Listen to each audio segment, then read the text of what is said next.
What up, though? I'm here with this quick little sports short. Guess everybody heard by now Bill Russell passed away. So I thought it'd be fitting to do something about Bill Russell. It's a little hard because most of the game I seen it from clips. I never really seen it, in person because he played before I was born. But you hear plenty of people talk about Bill Russell. I mean, he went to the University of San Francisco. That by itself. He went to a college that I ain't know had a basketball team. You know what I'm saying?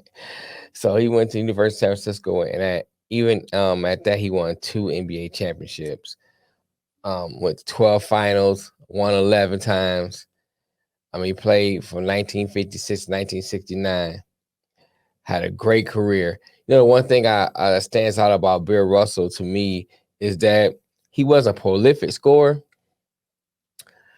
but he played impeccable defense.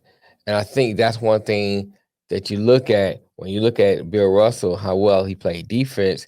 He paved the way for Dennis Rodman. You look at players like Dennis Rodman, who's known for Bruce Bowen, the people who are known for defense, even to a degree, Ben Wallace, known for defense, but not known for, scoring a lot. You had Wilt Chamberlain for that. Wilt Chamberlain was a prolific scorer. Bill was a prolific defensive player.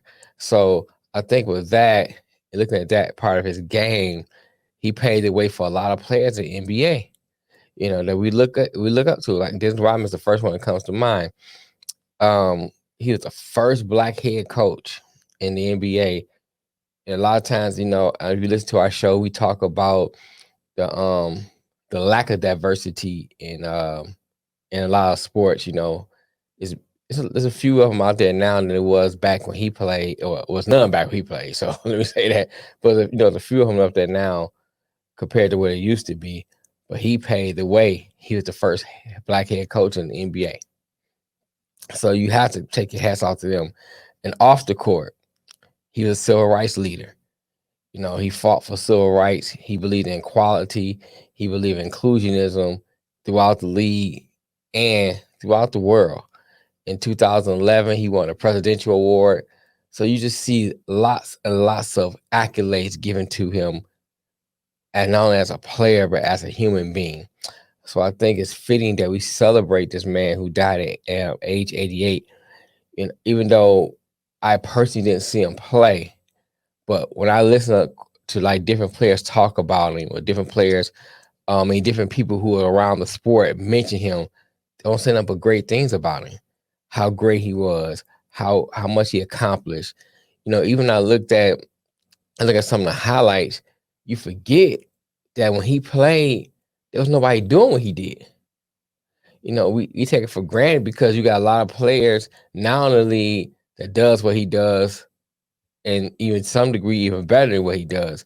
We take that for granted. But when he played, no one was doing what he was doing. And on top of that, he played at a time where civil rights was heightened and the civil rights fight was heightened. And when the players go out to eat, he couldn't eat with the players.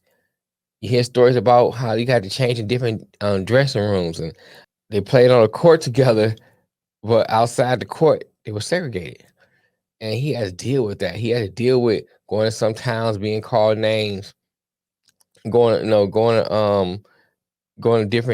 certain towns, being called names, being treated less than. He held his head up high and fought for equality, not only for black players, but equality for everyone. So you have to take your hat off to Bill Russell, man, for not only being a great player, but for being a great humanitarian.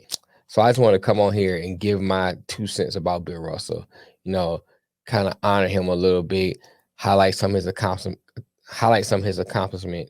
and just give condolences to the family, condolences to the NBA world who lost a great not only player but a great man.